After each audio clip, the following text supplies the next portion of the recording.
اس لیے کہ میرے آقا صلی اللہ علیہ وسلم نے ارشاد فرمایا قیامت قائم نہیں ہوگی اس وقت تک جب تک کہ خلافت راشدہ واپس نہ آ جائے. پوری دنیا میں میرے آقا صلی اللہ علیہ وسلم نے ارشاد فرمایا خلافت علی منہاج النبوہ دوبارہ قائم ہوگی، اور اگر میرے نبی نے فرمایا ہے تو وہ ہو کر رہے گی، ہو کر رہے گی. ٹینشن اسی بات کا ہے، دوسروں کو تکلیف اسی بات کی ہے. حضور اکرم صلی اللہ تعالی علیہ وسلم کہ اس فرمان عالی شان کو جو ہم نے سنا ہے وہ دوسرے بھی پڑھتے ہیں، جانتے ہیں کہ ان کی باتیں جھوٹ نہیں ہو سکتی، ان کی بشارتیں پوری ہوتی ہیں، تو پھر واپس خلافت لوٹنے والی ہے. تو اس لیے اب جتنے لوگ ہیں کم سے کم ان کو تو بھلا کر کے رکھو، ان کو تو بھلا کر کے رکھو. یہ اگر بولتے رہیں تو کہیں قائم نہ کر ڈالیں. عزیزان گرامی، لگے ہاتھوں میں صرف اور صرف تجزیہ کر رہا ہوں، باقی کوئی میرے یہ نہیں ہے، صرف اوپینین دینے کی تو ہر ایک کو آزادی ہے. ہاں، جب فریڈم آف ایکسپریشن میں لوگ گالیاں دے سکتے ہیں، یہی تو ہو رہا ہے نا آج، freedom of speech, freedom of expression کے نام پر گالیاں دے رہے ہیں، تو ہم تجزیہ کیوں نہیں کر سکتے؟ ایک بہت بڑا ملک ہے جو سب سے طاقتور سپر پاور، جس کے پاس اسلحے، ہتھیار، میزائل، پیٹرول بم سب کچھ ہے، اور دنیا کے معاشی حالات میں سب سے بڑا اکنامک اس کی سب سے اچھی، پوری دنیا وہاں جانے پر فخر کرے. اتنی طاقتور حکومت، اور لڑتی ہے ایک بہت کمزور ملک سے جس کے معاشی حالات خراب ہیں، جن کے ہاں پولیس نام کی چیز نہیں ہے، جن کے ہاں حکومت اسٹیبلش نہیں ہے، جن کے ہاں فوجی نظام نہیں ہے، جن کے ہاں کھانے پینے کے پیسے نہیں ہیں. اقوام متحدہ خود کہتی ہے 3 کروڑ کی آبادی تقریباً افغان کی، آدھی آبادی کو روٹی کھانے کی ضرورت ہے، کھانا پانی روٹی اس کی بھی ضرورت ہے. اتنا غریب ملک ہے، مال میں کوئی چیز نہیں، اکنامک ان کی ٹوٹی بکھری ہوئی، نہ وہاں کوئی ملٹی نیشنل کمپنیاں آتی ہیں انویسٹ کرنے کے لیے، نہ ٹورسٹ جاتے ہیں، کچھ نہیں ہے. چنا تو اس ملک کو لڑنے کے لیے، کبھی چائنا کو نہیں چنا، کیونکہ برابر کا ٹکر کا مقابلہ ہو سکتا ہے. رشیا میں اترنے کی ہمت نہیں اس دادا کو، دادا گیری دکھایا ہے تو چھوٹے سے ایک ملک کو 3 کروڑ کی آبادی ہے، تقریباً 3.5 کروڑ کے آس پاس، اور دکھایا 20 سال جمایا اپنے قدم، اور اس کے بعد پھر بوریا بستر باندھ کر واپس نکلا بھی، خوب پیسے بھی وہاں بہایا، خوب وہاں پر اسلحے بھی بیچا، اور اپنے فوجیوں کی موت بھی دیکھا، دوسروں کی موت بھی دیکھا، خون خرابہ سب ہو کر کے نکل گیا. لوگ الگ الگ اب داستانیں بتا رہے ہوں گے، ہماری میڈیا بھی پوری صبح سے شام اسی میں مصروف ہے، آج کل اسی میں مصروف ہے. اب یہاں کیا خطرہ ہے؟ الحمدللہ میں محسوس کرتا ہوں، میں بطور مسلمان یہ ضرور کہوں گا کہ ہندوستان کو کوئی خطرہ نہیں ہوگا انشاءاللہ. ہم زندہ ہیں، ہم اس ملک کی حفاظت ضرور کریں گے. ان بھگوا لوگوں کی طرح سے نہیں ہے جو صرف اور صرف چیخنے اور چلانے والے ہیں. خون کی ضرورت پیش آئی انشاءاللہ پیش کریں گے، بزدلی نہیں آئے گی.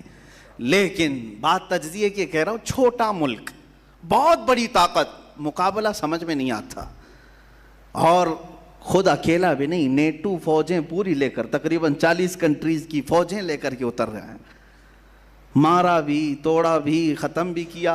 20 سال کے بعد حاصل کیا ہوا پتہ نہیں چل رہا ابھی تک. بھائی دوسری جنگیں پیٹرول چرانے کے لیے، تیل چرانے کے لیے ہوئی، یہاں کیا چرانے کے لیے آئے تھے؟ کبھی آپ نے سوچا یہاں کیا چرانے آئے تھے؟ عراق میں تو سمجھ میں آتا ہے کہ زبردستی نافذ کر کے وہاں سے پورا تیل چرا کے لے گئے. دوسری جگہوں پر اپنی قوت جمانے. یہاں کیا تھا تمہارا؟ کیا تکلیف کیا تھی؟ میں آپ کو راز بتا دوں. وہ بہت بڑا سپر پاور، وہ بہت بڑی طاقت، اور ایک بہت چھوٹا سا ملک. تکلیف کس بات کی؟ بہانہ تو بنایا تھا القاعدہ کا. خیر ٹھیک ہے. اچھا ایک بات یہ بھی آپ کو میں بتاؤں، تاریخ میں پیچھے جائیے تھوڑے 6-7 سال پہلے، بلکہ یہ جنگ شروع ہوئی 2001 میں. کس بات پر؟ کہ ابن لادن کو ہمارے حوالے کرو. انہوں نے منع کیا. یہی ایک وجہ تھی جنگ کی. بن لادن کو ہمارے حوالے کرو، ہمارے حوالے کرو۔ امریکہ اتر پڑا، مارا۔ 14 سال کے بعد پتہ چلتا ہے کہ وہ تو پاکستان میں تھا۔ کہاں مارا گیا بن لادن؟ ان کی رپورٹ کے مطابق، مجھے نہیں معلوم کہاں مارا گیا، پاکستان میں مارا گیا۔ تو پھر افغانستان میں کس کے لیے لڑ رہے تھے؟ اگر وہ وہاں بیٹھا تھا تو افغانستان میں کیوں لڑے؟ مر گیا بن لادن تو پھر 6 سال تک کیوں بیٹھے رہے؟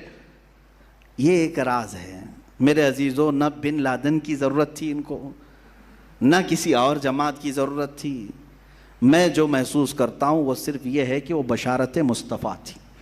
میرے آقا صلی اللہ تعالیٰ علیہ وسلم کی ایک حدیث ہے، ہو سکتا ہے مسلمان زیادہ پڑھتے نہیں لیکن دوسروں کی پوری نظر ہے۔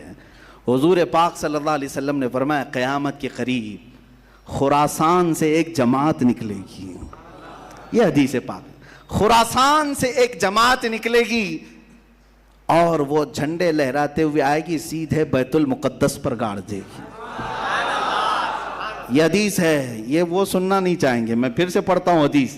حضور پاک صلی اللہ علیہ وسلم نے فرمایا خراسان سے ایک جماعت نکلے گی اور وہ جھنڈے لہراتے ہوئے بیت المقدس، ایلیا لفظ آیا حدیث میں، وہاں جا کر گاڑ دے گی۔ میرے آقا نے اس کے ساتھ یہ لفظ بھی فرمایا دنیا کی ساری طاقتیں ان کا راستہ نہیں روک سکیں گی۔ ٹینشن اس بات کا ہے۔ اب آپ خراسان کس کو کہتے ہیں یہ اب میں آپ کے حوالے چھوڑتا ہوں، تلاش کر کے لاؤ کہ خراسان کس کو کہتے ہیں، خراسان کہاں ہے۔ یہ تھوڑا بہت تو آپ کو بھی محنت کرنی پڑے گی۔ پورا میں کھل کر کے بولوں تو بہت سارے لوگوں کو پھر تکلیف ہو جائے گی کہ اچھا خراسان کی یہ حدیث پھر سے آپ اسی پر فٹ کر رہے ہیں۔ نہیں، میں تو حضور کی حدیث سنا رہا ہوں کہ خراسان سے ایک جماعت نکلے گی۔ یہی ڈر تھا بڑی طاقت کو کہ وہاں سے کوئی جماعت نہ نکلے جو اسرائیل کے تک آ سکے، جو بیت المقدس تک آ سکے۔ اپنی ناجائز اولاد کو بچانا تھا، اس لیے کہ وہاں سے کوئی آنے والا یا اٹھنے والا دکھے تو بار بار حملے کیے جائیں گے۔ تم 1000 حملے کر لو لیکن فرمان مصطفیٰ ہو کر رہے گا۔ میرے آقا صلی اللہ تعالیٰ علیہ وسلم نے جو فرمایا وہ ہو کر رہے گا۔ مجھے ان کے سیاسی معاملات سے کوئی شغف نہیں، کوئی تعلق نہیں، مجھے اس کے متعلق کوئی اپنی حتمی رائے نہیں ہے۔ محض میں نے ایک تجزیہ پیش کیا ہے کہ صرف اگر کسی نے کہہ دیا کہ ہمارا لیڈر امیر المومنین ہوگا تو دنیا میں بھونچال آ گیا۔ عزیزان گرامی، اسی لیے ہم کہتے ہیں بار بار خلفائے راشدین کا ذکر کرو اور کثرت سے امیر المومنین کا لفظ بھی استعمال کرو تاکہ سننے والوں کو پتہ چلے یہ صرف ماضی کی تاریخ نہیں ہے، مستقبل میں امیر المومنین پیدا ہو سکتا ہے۔ اور حضور اکرم صلی اللہ علیہ وسلم نے بشارت دی ہے کہ خلافت علی منہاج النبوہ۔ کوئی میری تقریر کو توڑ مروڑ کر کے نہ کہہ دے کہ پوری فضیلت افغانستان پہ بیان کرے، نہیں، میرا ایسا کوئی انٹینشن نہیں ہے۔ میں صرف یہ کہہ رہا ہوں میرے آقا نے فرمایا خلافت قائم ہوگی اور وہ حضرت امام مہدی کے زمانے میں ہوگی۔ امام مہدی خلیفہ راشد ہوں گے۔ جیسے یہ چاروں خلفائے راشدین نے اپنی زندگی میں خلافت کی ہے ویسے ہی امام مہدی بھی اپنے زمانے میں خلافت فرمائیں گے۔ اللہ ہمیں وہ زمانہ بھی قریب نظر دکھا دے اور ہمیں حضرت امام مہدی کی فوج میں شامل فرمائے۔ یہ ہماری بڑی تمنا ہے۔ اللہ تعالیٰ عروج اسلام ہمیں عطا فرمائے اور عروج اہل سنت ہمیں عطا کرے۔